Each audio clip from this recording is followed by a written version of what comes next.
السلام عليكم ورحمة الله وبركاته. الحمد لله رب العالمين والعاقبة للمتقين والصلاة والسلام على سيد الأنبياء والمرسلين وعلى آله وصحبه أجمعين. أشهد أن لا إله إلا الله وحده لا شريك له وأشهد أن محمدا عبده ورسوله. أما بعد، رب اشرح لي صدري ويسر لي أمري واحلل عقدة من لساني يفقهوا قولي رب زدني علما رب زدني علما। সম্মানিত দর্শকবৃন্দ, সর্বপ্রথম আমরা সেই মহান আল্লাহ তাবারক ওয়া তাআলার কৃতজ্ঞতা প্রকাশ করি, যিনি আমাদেরকে সিরাতে মুস্তাকিম সরল পথকে বোঝার এবং বোঝার প্রয়াস করার তৌফিক দিয়েছেন। তারপরে আমাদের সকলের প্রিয় নবী করিম মুহাম্মদ মুস্তাফা সাল্লাল্লাহু আলাইহি ওয়াসাল্লাম, ওনার উপরে অসংখ্য শান্তির ধারা বর্ষিত হোক। আল্লাহুম্মা সাল্লি আলাইহি আল্লাহুম্মা বারিক আলাইহি। সম্মানিত দর্শকবৃন্দ, আজকে সেই যে বিষয়টি থাকবে, যে একটি শিয়াদের মুখোশ উন্মোচনকারী সিরিজ, তার ধারাবাহিকতা চলছে, তারই একটা অংশ, একটি পর্ব, যে পর্বে একটি গুরুত্বপূর্ণ দিক নিয়ে আলোচনা হবে, সেটি হচ্ছে নবী করিম সাল্লাল্লাহু আলাইহি সাল্লামের স্ত্রীগণের ব্যাপারে তাদের আকীদা, তাদের ধারণা। নবীগণের স্ত্রীকে সমস্ত মুমিনদের জন্য মা বলে ঘোষণা করা হয়েছে।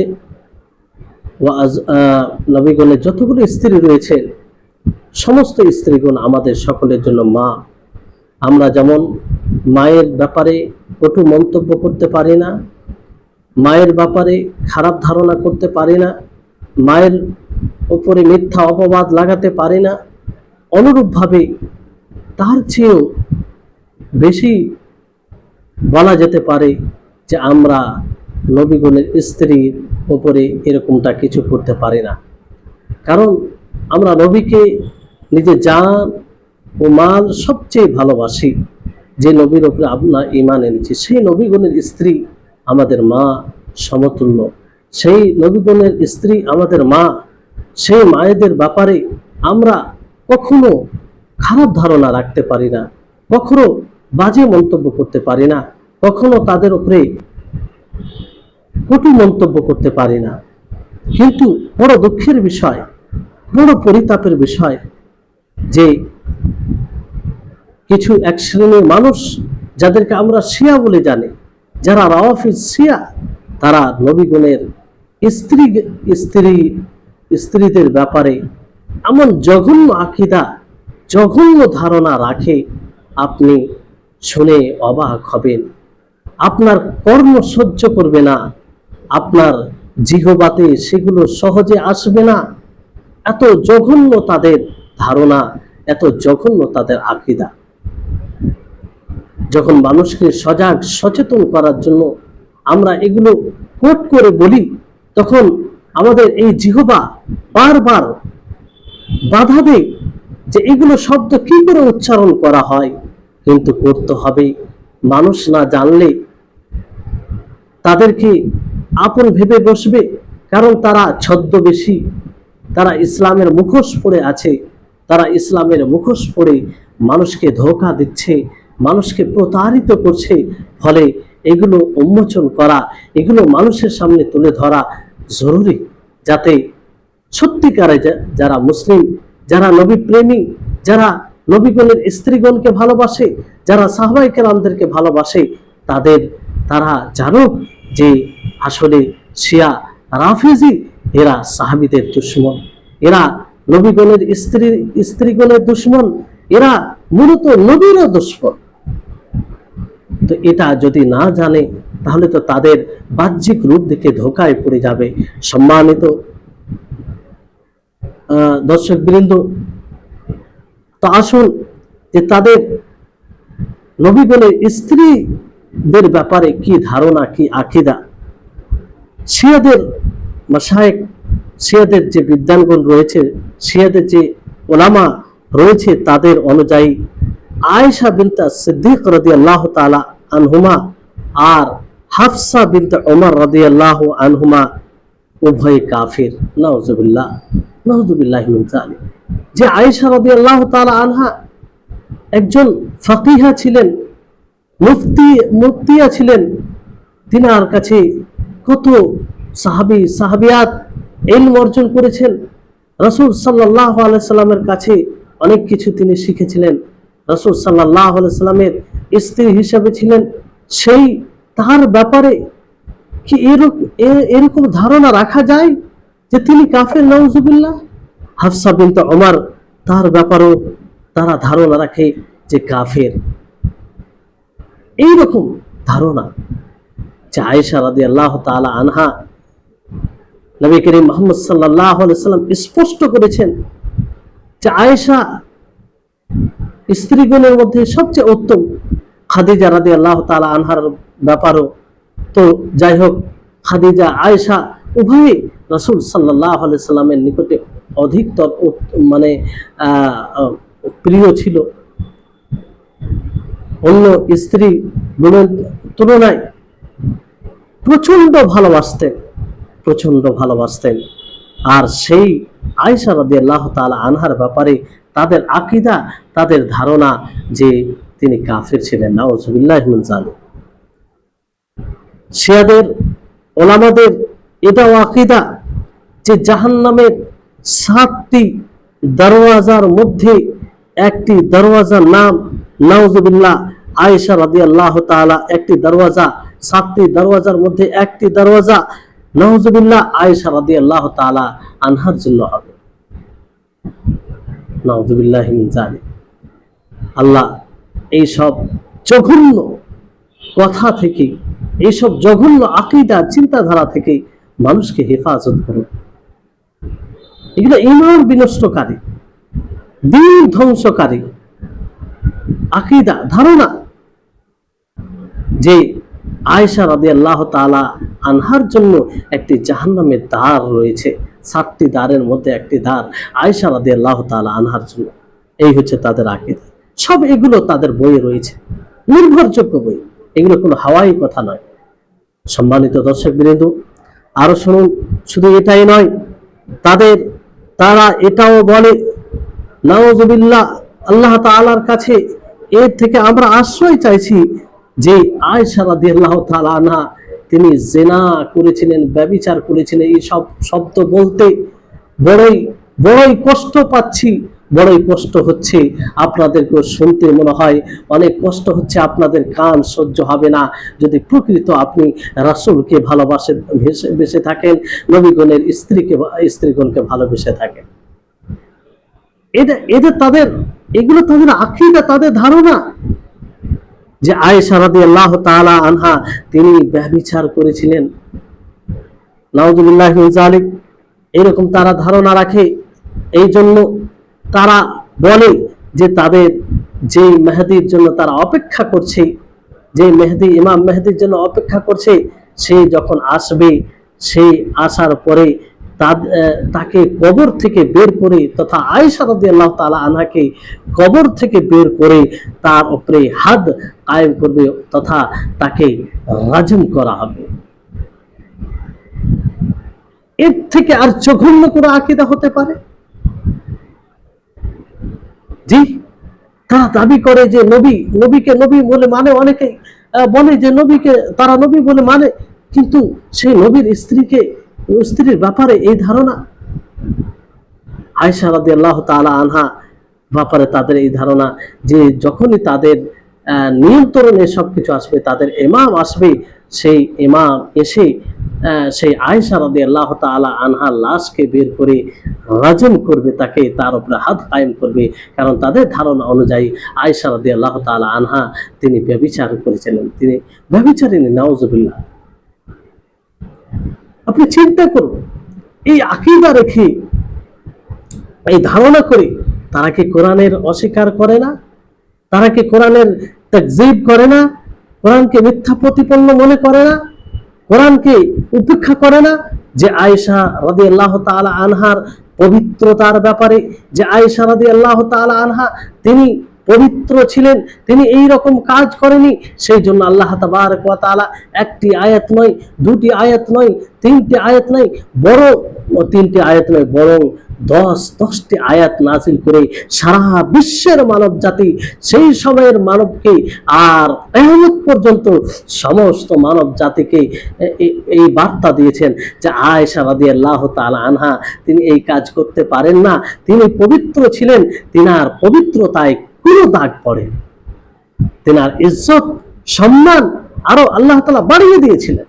সেই মক্কার কাফির, মক্কার মুশরিক, মক্কার মুনাফিকিনদের যে ষড়যন্ত্র ছিল, তাদের যে একটা মানে চাল ছিল, সেটাকে আল্লাহ তাআলা ধূলিসাৎ করে দিয়ে, সেটাকে আল্লাহ তাআলা একদম শেষ করে দিয়ে আরো আয়েশা রাদিয়াল্লাহু তাআলা আনহার সম্মানকে তার কোরআনে উল্লেখ করে, তার কোরআনের জায়গা দিয়ে আরো সম্মানকে বাড়িয়ে দিয়েছে।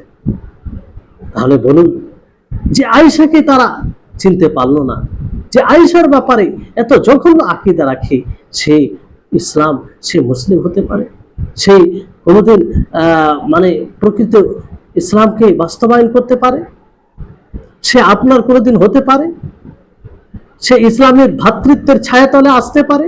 সে ঈমানের ভ্রাতৃত্বের ছায়াতলে আসতে পারে? জি না, কখনো নয়। এরা বরং ভয়ঙ্কর ইসলাম ও মুসলিমদের জন্য ক্ষতিকারক।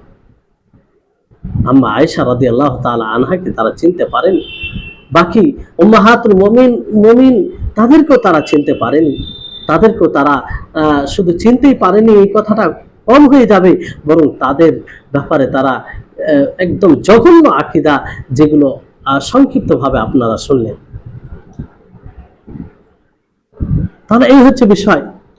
তারপর আসুন আম সাহাবায়ে কেরামদের ব্যাপারে তাদের আকীদা, ধারণা, আরো যে বাকি সাহাবায়ে কেরাম রয়েছে তাদের ব্যাপারে ধারণা। অনেক কিছু বলা যেতে পারে, কিন্তু সংক্ষিপ্তভাবে বলা হচ্ছে যে শিয়াদের ওলামা, বিদ্বান, তাদের ধর্মগুরু, তাদের এটা আকীদা হচ্ছে যে আল্লাহ তাআলা কাছে প্রথমে আশ্রয় চেয়ে নিয়েছি এই সব বিষয় থেকে। তাদের ধারণা অনুযায়ী তারা বলে যে আবু বকর, ওমর, ওসমান, মুয়াবিয়া, আয়েশা, হাফসা রাদিয়াল্লাহু তাআলা আনহুম পর লানত, যে ব্যক্তি লানত পাঠাবে, অভিশাপ করবে, আর সে এই গুরুত্বপূর্ণ আমলের দ্বারাতে আল্লাহ তাআলার নৈকট্য অর্জন করবে। নাউযুবিল্লাহি মিন যালিক। কল্পনার বাইরে। ইবলিসও লজ্জা পাবে এদেরকে দেখে, ইবলিসও লজ্জা পাবে এদেরকে দেখে। ইবলিস সে প্রশান্তি লাভ করবে যে আমার থেকে এরা ভালো কাজ করছে। যে তাদের ধারণা অনুযায়ী যে ব্যক্তি আবু বকর, ওমর, ওসমান, মুয়াবিয়া, আয়েশা, হাফসা রাদিয়াল্লাহু আনহুমের উপরে লানত পাঠাবে, অভিশাপ পাঠাবে, সে এই গুরুত্বপূর্ণ আমলের দ্বারাতে আল্লাহর নৈকট্য লাভ করবে, সে আল্লাহর কাছে হয়ে যাবে। আবু বকর, ওমর, ওসমান, আবু বকর যিনি উম্মতে মুহাম্মাদের মধ্যে সর্বোত্তম, ওমর যে যাকে দেখে শয়তানও রাস্তা ছেড়ে দিত ভয়ে, তিনার এতটা রোগ ছিল। ওসমান যাকে দেখে ফারিস্তাগুলো লজ্জা করত। তাদের উপরে লানত যে পাঠাবে, সে নাকি আল্লাহর নৈকট্য লাভ করবে, আল্লাহর সন্তুষ্টি লাভ করবে, আল্লাহর কাছে হয়ে যাবে। অনুরূপ ভাবে একজন শিয়া মশহুর প্রসিদ্ধ আলেম জাজাইরি, সে বলে যে রাসূল সাল্লাল্লাহু আলাইহি সাল্লামের মৃত্যুর পরে সমস্ত মানুষ মুরতাদ হয়ে গেছে তথা ইসলাম থেকে বের হয়ে গেছে। শুধু 4 জন এমন ছিলেন যারা ইসলামের উপরে বাকি ছিলেন, শুধু 4 জন। তার ধারণা অনুযায়ী যে শুধু 4 জন ইসলামের উপরে বাকি ছিল, বাকি সমস্ত মানুষ মুরতাদ হয়ে গেছে, ইসলাম থেকে বের হয়ে গেছে। আর সেই 4 জন সাহাবীকে সালমান ফারসি, আবু যার আল গিফারি, মিকদাদ বিন আসওয়াদ, আম্মার বিন ইয়াসির, এই 4 জন সাহাবীকে তারা মনে করে যে মুমিন মুসলিম, বাকি সমস্ত সাহাবীকে তারা কাফির মনে করে, মুরতাদ মনে করে, ইসলামের শত্রু মনে করে, তাদের প্রতি তারা ঘৃণা রাখে, তাদের রক্ত তাদের প্রাণকে তারা হালাল মনে করে। যে সাহাবীদের কারণে দিন পেয়েছি, যে সাহাবীরা এই ইসলামকে প্রচার প্রসার করতে গিয়ে, যে সাহাবীরা এই ইসলামকে নিজের জীবনে বাস্তবায়ন করতে গিয়ে না তারা নিজের আত্মীয় স্বজন দেখেছে, না তারা মাতৃভূমি দেখেছে, না তারা নিজের জন্মভূমি দেখেছে, কিছুই দেখেন, সব কিছু ত্যাগ করেছে। এই জন্য বলা হয় আজকে আমরা যতই প্রকারে কাজ, কল্যাণ মুখে কাজ করি না কেন, যে কোনো কল্যাণের কাজ করি না কেন, সেই কল্যাণ কাজের পিছনে সেই সাহাবীদের ভূমিকা রয়েছে, সেই সাহাবীদের প্রভাব রয়েছে, সেই সাহাবীদের ভূমিকা রয়েছে। সেই সাহাবীরা যদি কোরবানি না দিত, সেই সাহাবীরা যদি ত্যাগ স্বীকার না করত, আমরা এই ইসলামকে পেতাম না, আমরা এই ইসলাম থেকে বঞ্চিত হয়ে যেতাম। সম্মানিত দর্শকবৃন্দ, সেই সাহাবীদের ব্যাপারে এই খাবিস, এই মানে অভিশপ্ত মানুষগুলো শিয়া রাফিজিরা তারা তাদেরকে কাফের মনে করে।